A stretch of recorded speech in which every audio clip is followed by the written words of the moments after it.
We're going to go to the city called Coban. And then from there, we're going to take a bush plane into the jungle area called Playa Grande, which is foothills of the mountains, kind of low. It's hot, jungly, it's remote. There's no electricity, no running water or anything. And we get to this little hotel there, which was a godsend in Coban. So we're going to try to fly out the next day.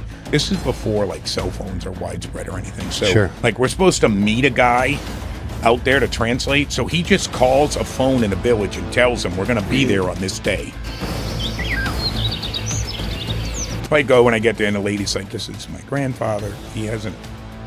We carry him from the bed to the chair. He sits here all day. He hasn't walked in 10 years. I just lay hands on him. I start praying and asking God to heal him, to give him strength to his legs, all this. And I said, let's just go ahead and try to get up and walk. I said, take my hand. He looks at me like I'm crazy. And so I'm doing this as one translator with me. And so he just pulls my hands and stands up. And this guy just starts taking these little baby steps and he just starts walking around his house.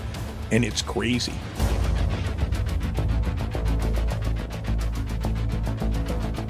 My family, myself, my wife, and my family, we got saved 10 years ago when a Baptist missionary came through here for one day. We're the only believers in the village. And it's been really hard on us all these years. And I told God about 2 or 3 weeks ago, I'm done, I'm moving. I'm going to another village. I can't live like this. I'm lonely. I don't have anybody to fellowship. I'm not staying. And he said, God spoke to him in a dream that night. I'm going to send a white man to fellowship with you.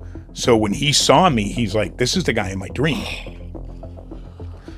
All I know is this guy's running at me with a machete when it happened.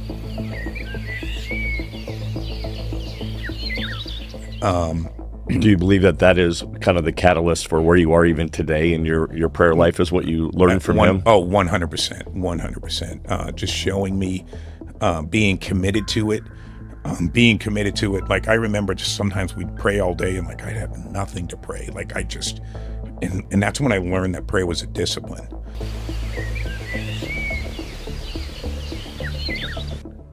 Think about what you're praying.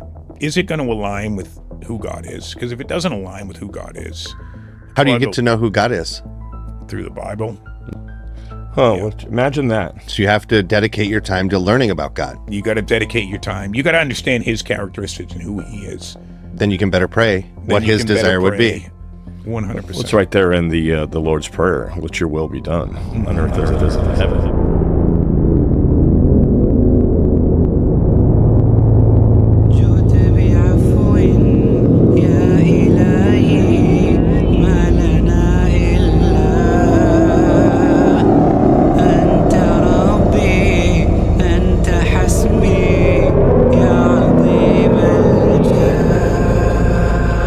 Initially, when you're in Indonesia, you're working with some Muslim fellas?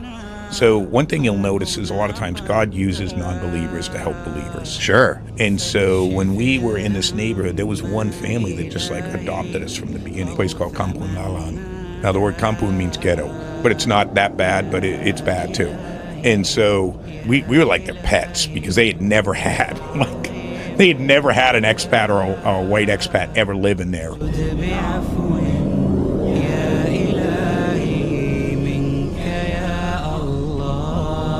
And I was just weeping, crying. I'm like, God, did I not? Because it was just a nightmare. We were burning up our funds, paying for all this storage on our container and everything. And then as soon as we landed in country, 15% of the people that committed to us never sent a check in. So our funding was low. My kids were struggling. We were lonely, everything. And I remember being on the couch. I was just trying, did I hear you? And there was no response. And so I remember Bob Blinko said, when you're walking down a road and you don't know where you're going, just go as far as you can see.